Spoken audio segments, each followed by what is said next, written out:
Januaries are always a month of reflection and new beginnings. With the new year, everyone has resolutions and goals that they want to achieve by the end of the coming year. But there's also a bunch of other things that happen in January. Welcome to the Bar for Bar podcast, and this is your January wrap-up. So, this January surprisingly felt like there was a lot of things happening. So just right off the bat, from the beginning, I'm just basically going to elaborate on a lot of the weekly stuff that happened and kind of follow up on some random bits of news that I mentioned but didn't have as much information on at that time. So with the first weekly, if you remember, that was technically January 1st, so this is like the last week of December stuff. But this is what we were going into the new year with. The first major thing was Thugger saying that people like Jay-Z don't have enough hits to have a whole arena singing along, which he immediately backtracked on, and I still think it was just really funny. Thugger's just been, doing these things where he just says it and he's like, oh, wait a minute, my bad. But it could have also just been promotion for Slime Language 2, which should be dropping soon. Aside from that, we actually also heard a lot from J. Cole for the first time in months, where he had posted a photo on Instagram, which was basically a flowchart of his music releases and ventures. It started out with his feature run, Revenge of the Dreamers 3, and now we should be in the off-season, I believe. And then that goes into It's a Boy and The Fall Off, which everyone is assuming, like, everything in between, meaning the off-season and It's a Boy, are meant to be albums or projects, but we don't know because we haven't gotten confirmation from anyone. Aside from J. Cole announcing that sort of stuff, he also announced new shoes, which everyone was, again, disappointed with because they thought it was going to be a music announcement, but he just got new shoes coming out, that came out on his birthday, January 28th. Aside from those bits of news, at least from the first week of January, we also learned that MF Doom had passed away. But although his actual passing was in October, we didn't learn it until December 31st. And that is actually also what kicked off the Book of Doom series, because I wanted to pay tribute to him. Like, he was one of the biggest influences in terms of my music listening and in terms of just me understanding music and realizing that it doesn't have to just be repetitive stuff every time. Like, because a lot of people, when they passively listen to music, they only really remember the chorus. But with Doom, like, he barely had a chorus, like maybe on a handful of songs. So by him doing that, it taught me, like, yo, you don't have to follow regular song structure when you're making music. And when you're listening to music, like, that's not the main thing you have to look for. You really should be looking for the lyrics. So the Book of Doom started off with 2 episodes so far. One was introduction, and then the other one was just talking about KMD. But I'll let those videos speak for themselves rather than me reiterating what happened with those. Also, as far as music releases that week, it was, the only one that actually released on January 1st, I believe, was Key's album, The Alpha Jerk, although Rap Ferreira's Bob's Son's Cafe, that got an official release on the 1st. Oops. Then we also got news the following week. Not really news, more of a teaser that Brockhampton has something coming. We don't know what it is or when it's coming. I'm assuming it's music because that's mostly what they do. But who knows when that'll be coming. Also in that week, we heard that apparently Kanye and Kim Kardashian were getting a divorce.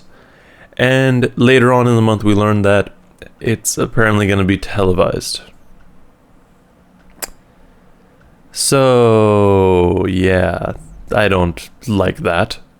That seems a bit inappropriate, especially considering Kanye hasn't been the most stable in the last few years. I don't know what him doing this on television is gonna be, and like how that's gonna affect him, but whatever. We also learned that week that Dr. Dre suffered a brain aneurysm, and that was a huge deal. Everyone was very concerned because we just learned of Doom's passing, and we didn't want to lose someone else that's so major in the hip hop space. Thankfully, he's good, and I guess like the week, well, basically whenever he was fully released from intensive care, he just went straight to the studio and continued to work on Detox, allegedly. Again, whether or not we get Detox anytime soon, it's very unlikely, but if we do, fantastic. Moving on into the next week, like middle of January now, we learned that Madvillainy 2, like the official Madvillainy 2, not the, I guess, remix album that Madlib made, is about 85% done, and has been 85% done, which, that's cool. And Peanut Butter Wolf of Stone's Throw Records has basically been given permission to release it, but he doesn't want to capitalize on the passing of Doom, so he wants to make sure that everything's done properly. That's really the extent of what we learned about it. We haven't learned anything else. I know Madlib did speak about Doom's passing recently, and he also learned about it when everyone else did, so he's definitely hurt by the loss. Also, in that week, we learned that Logic decided to, I guess, create an alter ego at some point, which is heavily influenced by MF Doom, named Dr. Destruction. The project itself didn't release until the 22nd, and it actually wasn't terrible. Like, I mean, you know, when you see someone trying to do something so specific and focused in on a particular person, you don't necessarily have the best or the highest hopes for it, but it was okay. It was definitely okay. Production wise, it was great, but like I mentioned in the weekly and in the review itself, you don't have to, like, don't hate on him just because he made this alter ego, because yeah, you can have alter egos. Like, that's not a thing that's only delegated to particular people. Doom wasn't the first person, he wasn't the last person. What did rub me the wrong way is just that he did it and didn't specifically say that it was going to be a tribute, but under the assumption that it is, and like he was trying to be respectful, it wasn't bad. Or also that week, Nick Caution dropped his apparently debut album, Anywhere But Here. I actually didn't realize it was a debut album until after the review, but this was actually one of the, I think I said it in the review itself, this is one of the great albums of this year's, like, immediately, and kind of set the bar for everything. This album was just very personal, and I really enjoyed it. Definitely check it out if you haven't already, though. Moving on through the month. Yes. Now we're on the 22nd, for the weeklies, at least. This, like, towards the last weeks of January, we had a bunch of weird news. Like, so first, we heard that Bow Wow held a concert to a packed show in Houston, where most people were not wearing masks.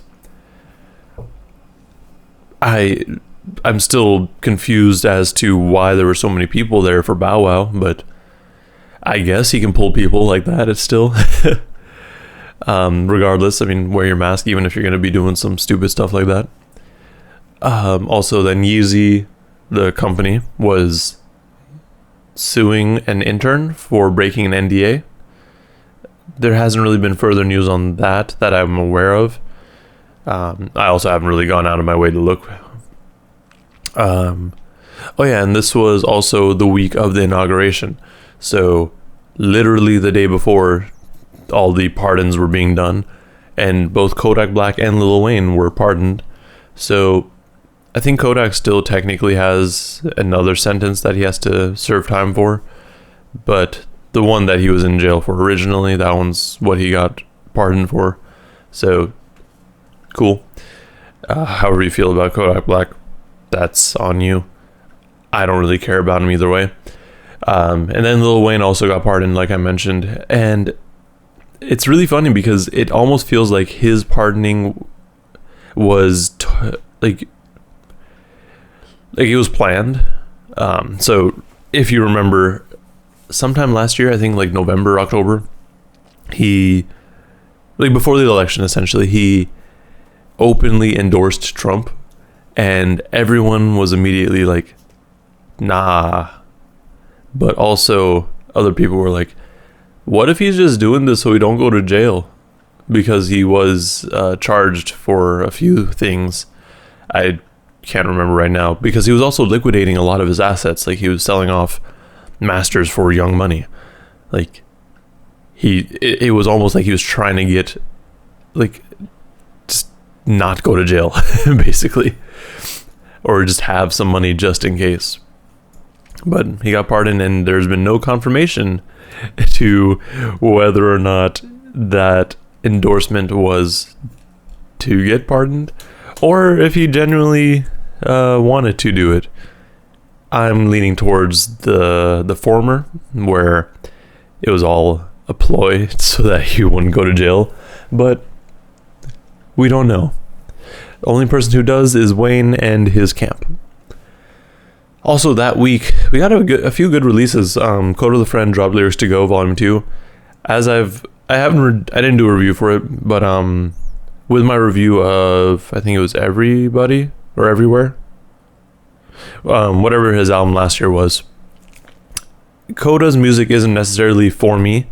I understand his appeal and I appreciate it because it is pretty upbeat and has a more positive outlook on a lot of issues that people go through, like mostly in their heads.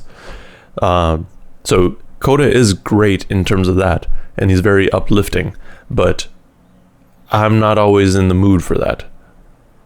Meaning most of the time I'm not in the mood for happy music. But again, that's just me. It is definitely a really solid project. It's only like 15 minutes long, so easy to check out. But I personally don't find myself going back to his music. We also got 13, who is comprised of Pharoah Monch, Daru Jones, and Marcus Machado. I started getting a review ready for it, and I've learned that I don't have, like, it's one of those reviews or one of those albums where it's so dense that I can either just gloss over everything and give you guys like a quick review, or I can go super in depth and have like a half an hour review. It's not one of those albums that's easy to like concisely dissect, so it's just kind of been held off right now. But it is a fantastic album and is very, very lyric focused. Like, is lyric focused, but it's also very instrumentally focused because it has a proper guitarist and drummer on it. So, I mean, definitely check it out. It's I don't think it's everyone's cup of tea for sure. I really like it because it reminds me of my early days when I was really starting to get into music, because I would listen to a lot of like metal and alternative rock. Not really alternative rock. I would listen to a lot of Metallica, like Slipknot, Korn, stuff like that. More, mainstream shit. But that's what this reminded me of. It had a lot of cues from that. In fact, they even sampled or recreated a track from Black Sabbath. I think it was, let me see actually.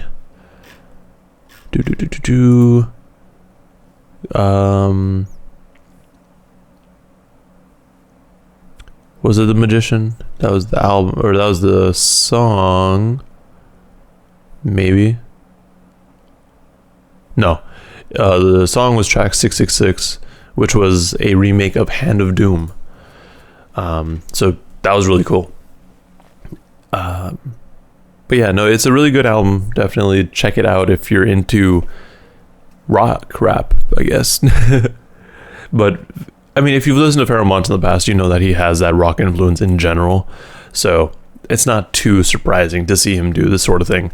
And honestly, like, the thing that I was really excited about this album for is the fact that he had been teasing 13 for so long. Like, with his last album, I think it was PTSD. Like, I mean, like, basically after that, he had been working on it. Like 13, Palindrome, like all those sorts of things were intertwined with each other. So I've been waiting for it for a while, or to see whatever the hell it ended up being. So to see that it ended up being this, that's dope. And yeah, it's very political. I kind of wish it had come out earlier, because a lot of the things that they touched on were very in the moment. So like, if it had come out in 2020, it would have been perfect. Like, the first track is Color 45, which is directly talking about Donald Trump and all of his MAGA supporters. But then there's also a lot of black empowerment and talking about all the bullshit that cops do.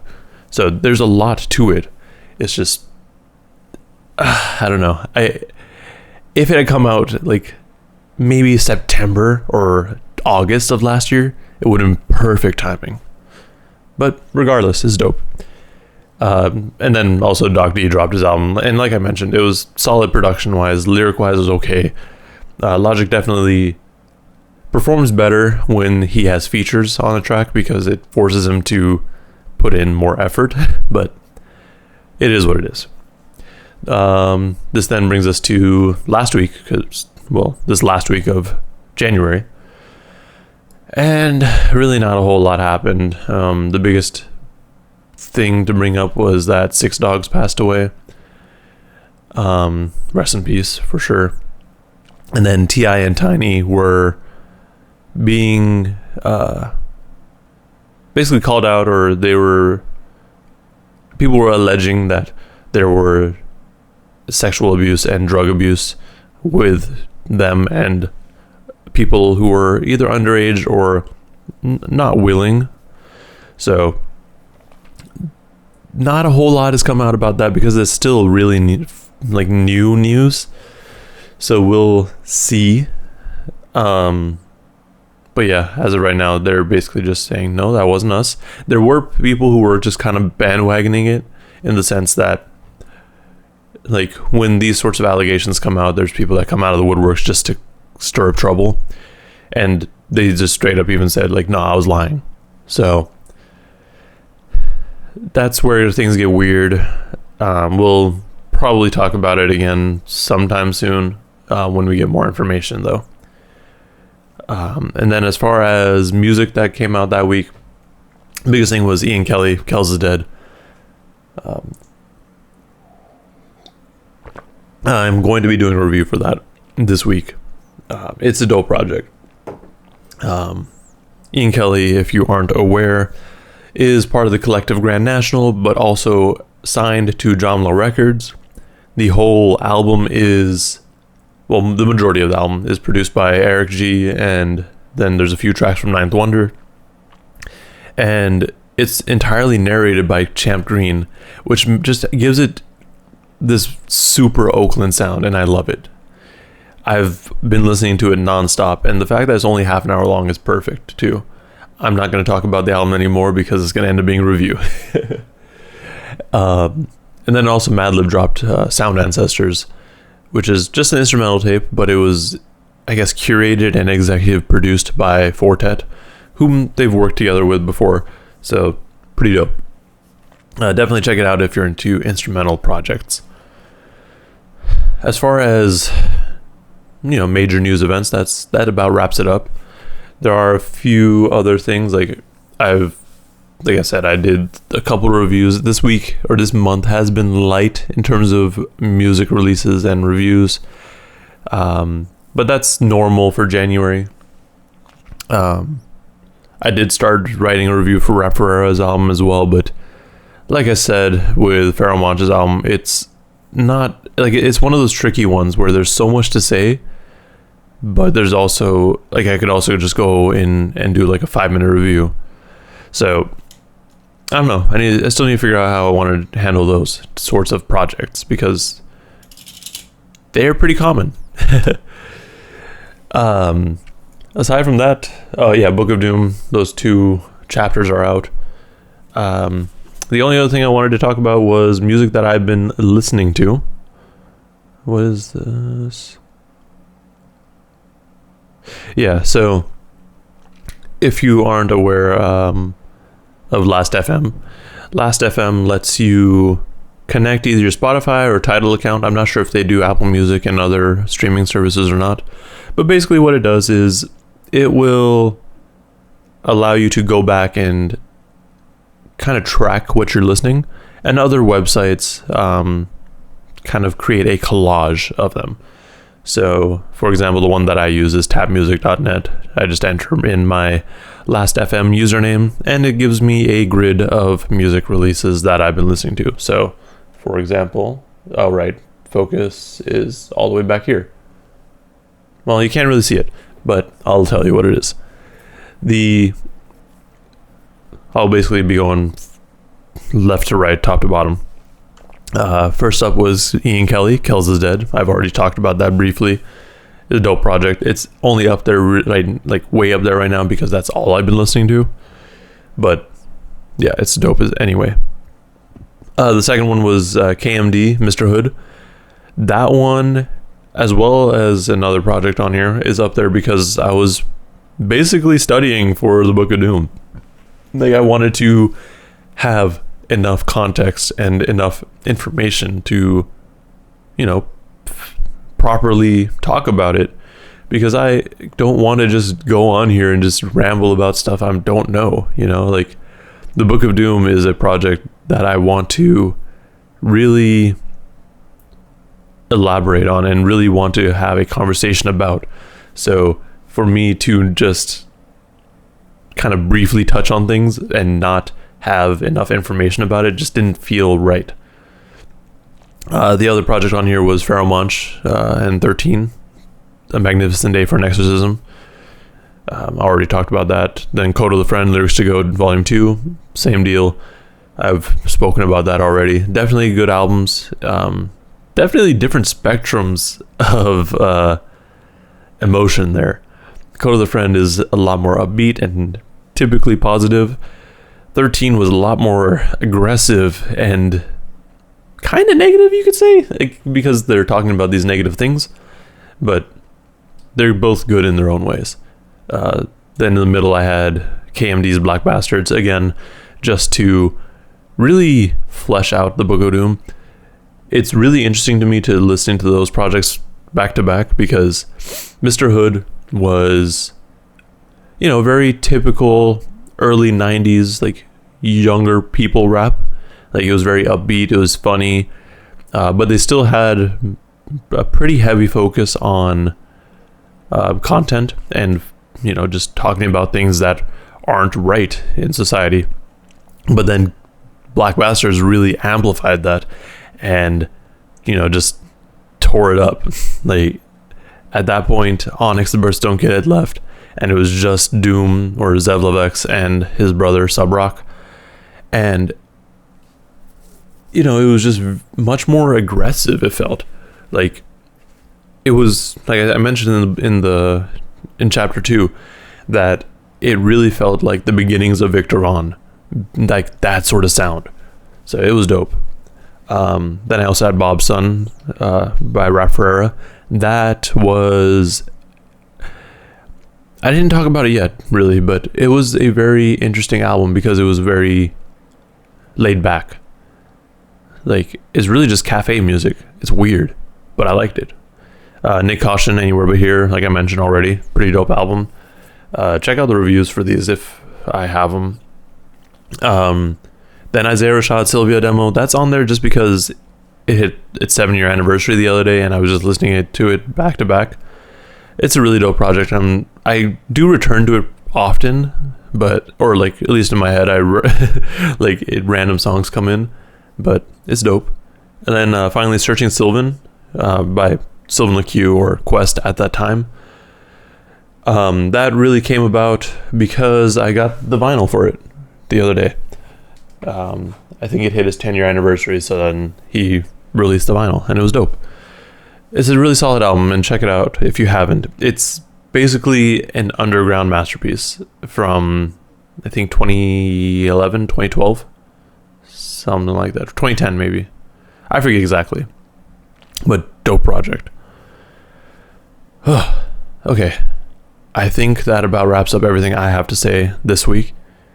Let me know in the comments below if you like this sort of podcast where I just kind of wrap everything up. It's just something new I wanted to try, mostly because I didn't have anything major to talk about this week. But yeah, let me know what y'all thought. Like and subscribe if you want to see more content and podcasts like this. Thank you for watching, and please stay safe out there.